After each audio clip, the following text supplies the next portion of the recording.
Welkom terug by die Groot Ontbyt. Ons het die voorreg om vanmôre te gesels met Dr. Caroline Leaf. Sy is 'n neurospesialis en 'n skrywer van 'n klomp topverkoper boeke spesifiek oor geestesgesondheid. En jy weet daai goedjies wat 'n mens altyd mee sukkel. Dit is die vrou om mee te praat. Dr. Caroline Leaf, what a pleasure having you here this morning. Thank you for joining us.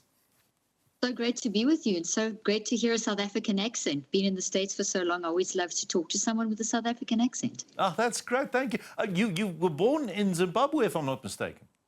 I was born in Zimbabwe, grew up in South Africa, and I actually understood every word you said because I'm fluent in Afrikaans, but I'm not going to speak Afrikaans because I'm not good anymore. We won't do that to you. We won't ask you to, don't worry. It's just so lovely having you. Dr. Caroline, you are a neurospecialist, an expert neuroscientist, and so many books that you've written that have made such a big difference in people's lives. And there's also now an app that you have started as well. How did you get to the point of designing the neurocycle app after all these books?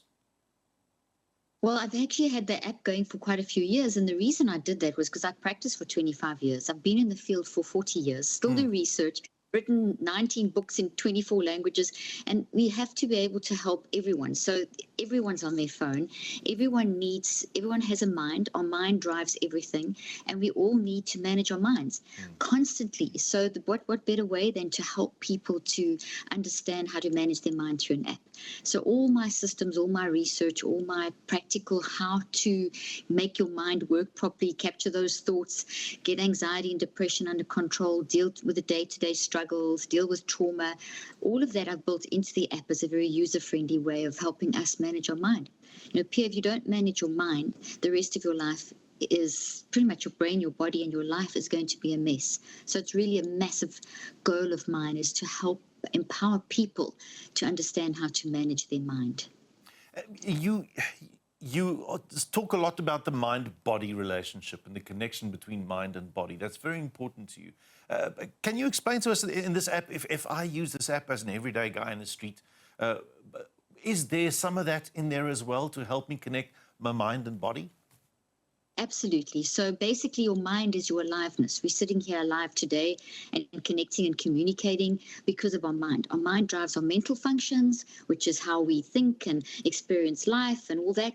And it also drives our physical. So the mind drives the brain and the body, your heart beating, the fact that you're making 800 to a million cells in the next every second. All of that is driven by your mind. So when someone dies, the mind goes away and the brain and body disintegrate because the life force is gone.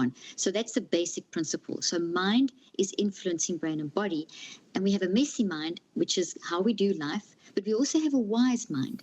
And the wise mind is what we need to train ourselves to tap into in order to basically function. So it's being able to stand back and observe yourself and see that you're getting caught up in ruminating thoughts, or if you're feeling anxious, to be able to stand back and say, well, why am I anxious? And where do I feel that anxiety in my body? And how is that influencing my perspective? And reflect on that and capture that and reconceptualize or see that in a different way, or give yourself a way of, well, I'm anxious now because of something. I am not anxiety. I'm not mentally ill. I'm anxious because of something. This is how I feel in this moment. This is what I can do now. So it's very practical, very hands-on, and it's very scientific because it's based on the science of the mind-brain-body connection. So yes, the app's super easy, it takes you through a daily program of five steps every day that you do over 63 days, because that's how long it takes to rewire a habit. We think it's 21, but actually it's 63. So it helps you daily to get through those things. It's wonderfully accessible on an app. It's almost easier than a book. Everyone has a cell phone. Everyone downloads apps.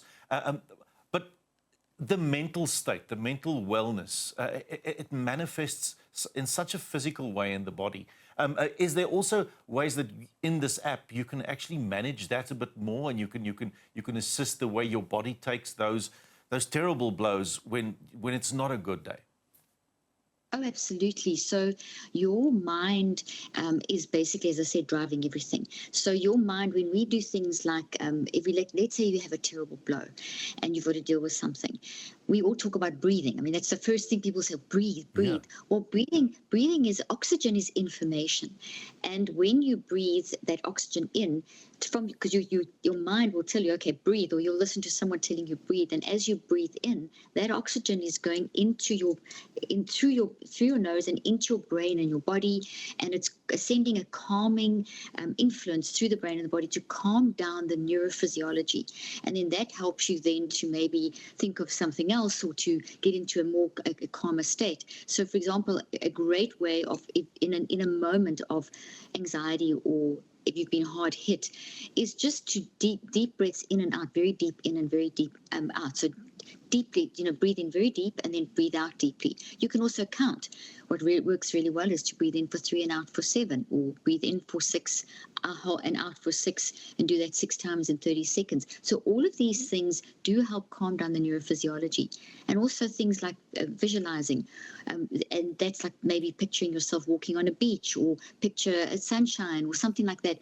Because as you do that, you're calming down the mind, which is basically an energy force. It's gravitational fields, electromagnetic light forces. It's driving all your physiology. It's driving your heartbeat. So when you do those kinds of little exercises, and I have lots of them, lots and lots of different ones in the app, depending on what the situation is, short ones, long ones, you are preparing your calming down the brain and the body and the messy mind. Because it's a network. Mind, brain, body is a network. And what we need to do is calm that down, and then we can go into more cognitive work, which is, okay, I'm in this state. What are my emotions? Where am I feeling this in my body? How's this affecting my behaviors? How's this affecting my perspective? Why is this happening? How can I maybe just capture that in a little bit of a mind storm? How can I reorganize that, reconceptualize it? What could I do right now in this moment to help me move forward? So it's prepare your brain and your body with all that breathing and visualization, and there's so many different exercises, gets your neurophysiology calmed down. Then you move into a more cognitive process, which is forcing the messy mind to tap into the wisdom of what we call the non-conscious, which is the scientific word for, you could call it your spiritual, your wisdom, which we all have, and which we don't all use. I'm very hot on helping us to get through the messiness, because we can get so stuck, and I'm doing this, but we can get so stuck in the messiness, the rumination, those thoughts that are going around and around and around, that we see the wood for the trees. So this system trains you, builds these networks in, rewires, literally you're rewiring your mind, brain, body network to help you to activate our endless supply of resilience inside of us and to see the way forward. It's such lovely techniques and so practical. You, apart from the fact that you are now giving me answers to some of the questions that I've been wondering about, you teach at neuroscience conferences and you speak at academic events. Do you feel that there is a bit of a misconception when it comes to mental health, that people sometimes tend to stigmatize certain things, or people sometimes totally ignore elements that are crucial to their mental well-being? Absolutely. Unfortunately, for the last 40, 50 years, there has been a different model of mental health. And that model shifted from seeing us as humans in situations that are challenging and responding to adverse circumstances, and that affecting us. So in other words, it's very normal to feel very anxious or depressed if you are grieving, or if you have had some kind of bad experience. So that is a normal thing. There's a story. You're having an experience. So what we should have done and should be doing, and this is all my work as well, is to try and help people understand that when you do feel that anxiety, when you do feel that depression, when you feel like your heart's broken, when you feel like something's crushing you, when you feel like so that you can't breathe, or panic attacks, these are normal responses to adverse experiences. What has happened over the past 40 years is, though, instead of them being seen as responses to stories of our lives, they have become medicalized. So misery has become medicalized or pathologized as symptoms of a disease. And the biomedical model, which works beautifully for if you have damage in your brain or damage in your heart, or if you have a cardiovascular issue, which is your heart, or you have diabetes, or you have something physically wrong with the brain and the body. Yes, that they can track. We can track with testing, and you can track it to a biological underlying cause. That works. That's the biomedical model. That works in medicine, but it doesn't work in mental health. And so what's happened is the fields have merged, and that's actually what we see from the results is that it's not scientific. It's been disproved to say that anxiety is a symptom of a mental illness. It actually silos it into something very simple and implies that there's something wrong with your brain, that the cause is in your brain or your genetics. Meanwhile, the cause is in what you're experiencing in life. Also, when you just diagnose it into a label, it is an empty gift. So initially it may feel like, hey, that's the solution. But then you open it up and think, what now? And so what we want to do is not just, it takes away the hugeness of what you're experiencing. Just to tell someone who's grieving or someone who's been abused or someone who's just lost maybe a broken down marriage or something, or a child who's been bullied at school, to tell them that they have clinical depression.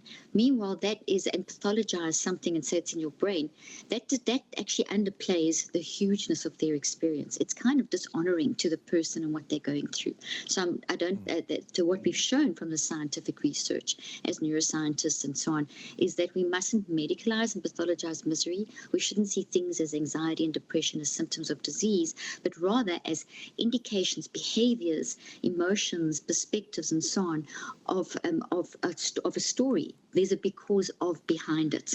And it's not because there's something wrong with you. There's actually a huge story in your life, and you need to be able to process through that story, and that's going to take time.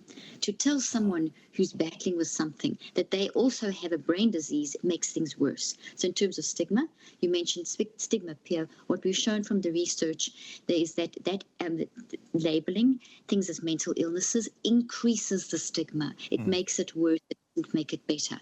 So we don't want to increase stigma. We all battle as humans. We're all in this together. It's support of the adverse experiences of life that we need to be giving each other. It's about the coping and the processing. It's lovely.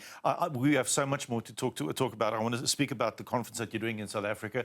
We're privileged enough to have you here in South Africa within this month, but we're going to take a quick break, and when we come back from the ad break, we'll talk about that. Nou ja, bly dan net waar jy is. Dr. Caroline Leaf gaan verder met ons gesels. Ons praat oor haar seminar wat in Suid-Afrika gebeur, Rewire Your Brain. Ons gesels verder met Dr. Caroline Leaf. Sy is 'n neurospesialis en 'n skrywer van 'n klomp uitsonderlike boeke, topverkoperboeke. En vandag praat ons met haar oor, kan 'n mens maar sê, gesondheid, geestesgesondheid, maar ons praat oor soveel meer. Ons praat oor die vermoë wat jy het om 'n verskil te maak in jou lewe en die regte besluite te neem. Maar dit gaan vereis dat jy bietjie anders moet dink. Dr. Caroline, it is necessary for us to revisit things and look at our lives and our mental health and the decisions we make. We spoke about processing, the process that we have in life. We need to rethink that and sometimes change the way we react. Is that not the case? Absolutely. You know, the thing is that we need to, our mind is driving everything, and our mind needs to be managed. And this is a skill that we as humans have and can develop. And you can teach children from as young as 2 how to learn to manage their mind. And the reason that's so important, Pierre, is that managing your mind means that if you go through a traumatic experience, or if you're just dealing with day-to-day stuff, it's not just always trauma. Mind is how you laugh, it's how you love, it's how you experience the fun stuff, it's how you experience the irritations of traffic, it's how you experience the frustrations of politics, it's how you experience the habits that we form from getting stuck on social media, it's how you experience forms of life. So mind needs management. And so basically in order to help people with understanding that it's really okay if you have a bad day. It's okay to not feel okay. It's okay to be happy sometimes and sad sometimes. There isn't something wrong with you. It just needs to be managed. What we have to do is realize that, okay, I'm feeling like this. Why? Explore. Go through that process, which is what I've called the neurocycle, and allow yourself and reach out to others. We need community. We need each other, and then move forward. What does happen very often is people think, oh, I've got the symptom, there's something wrong with me, or they get stuck, or they just keep pouring out all the negative and pouring out all the things that you must get out. The toxic thoughts. the toxic thoughts. So we need to get them out. You can't just swap a toxic thought. Pierre, what we need to recognize is whatever's happened to you is never going away. Whatever habit, trauma, experience, it's never going away. But what we have the ability to do is to change what that looks like inside the mind, brain, body network, inside the messy mind, messy brain, messy body. And we can tidy that up. And therefore we can change how it plays out into our future. So whatever has happened to us can break us, but it can also make us better. And it boils down to choices. We are so powerful and able to choose. And we live in a world where choice is we've kind of been told choice is not there. We don't have choice. There's so much on TikTok and so much that Gen Z and Gen Alpha and millennials are being exposed to, and the boomers, Gen X, all of us are being exposed to that. It's telling us that, hey, there's something wrong with you. There isn't something wrong with you. There's something wrong with maybe what you've experienced, and it's never going away. But you can learn to process and manage and become better and change how that plays out into your future. And that's what my goal is to help people to do that and to get through the challenges of life. Getting through the challenges of life. The wonderful thing is that you're bringing a conference to South Africa, Rewire Your Brain. We are lucky enough, the dates I have them here, let me, vir ingeval een van julle enigstens wil kom kyk, dit is die moeite werd. On Sunday, the 4th of May, at New Life Church in Bryanston, and then again on the 8th of May at Hillside Church in Durban, and in Cape Town on the 11th of May at Hillsong Church. These conferences, these Rewire Your Brain conferences that you'll be doing, how can people attend these conferences? Healingliving.org is where they can go and book, and the organizers, they can find all the details there. You can also look at my social media page and you'll see the details there. But healingliving.org is the best place to go, and they can find out more about it there. And any guests that you are having there, are there people also joining you in these conferences that can share their experiences with people attending? Yes, there are some other people speaking as well about their experiences of life. Rusty Labuskakni is one of them, and going to be talking about his experiences. And so there's, all of it is around mental health and dispelling of mental health, that we all battle with mental health. There isn't anyone who isn't battling to get their mental health where it should be, and that's normal. It is okay to be a mess. I talk about cleaning up the mental mess. The name of my two most recent books, How to Help Yourself and How to Help Your Child Clean Up Their Mental Mess. It's okay to be a mess. We're all a mess. We just need to know how to clean up that mess. And this is really what I'm going to be helping dispel the myths of mental health in this conference, and helping you to be able to help yourself and your children understand how to manage your mind and clean up the mental mess. Sounds magnificent. It's okay to be a mess. That's the best thing I've heard in quite some time. Thank you so much, Dr. Caroline, for joining us this morning. It has been lovely chatting to you, and I can't wait for these conferences. And I've realized today that the Neurocycle app is probably the easiest way to get a hold of yourself, to just get a grip of yourself, and it's a lovely, lovely app. I'm going to download one now. Thank you so much for joining us this morning. Thank you. It's been great talking to you. Thank you for asking such great questions. It's a pleasure. Nou ja, daai jy Dr. Caroline Lief, jy kan my gerus hierdie app aflaai, Neurocycle. Dis nogal spektakulêr. En wees by een van die konferensies, dis die moeite werd. Nou ja, dis okay om gemors te wees. So vat die dag aan, maak die regte besluite. Ons gesels nou verder.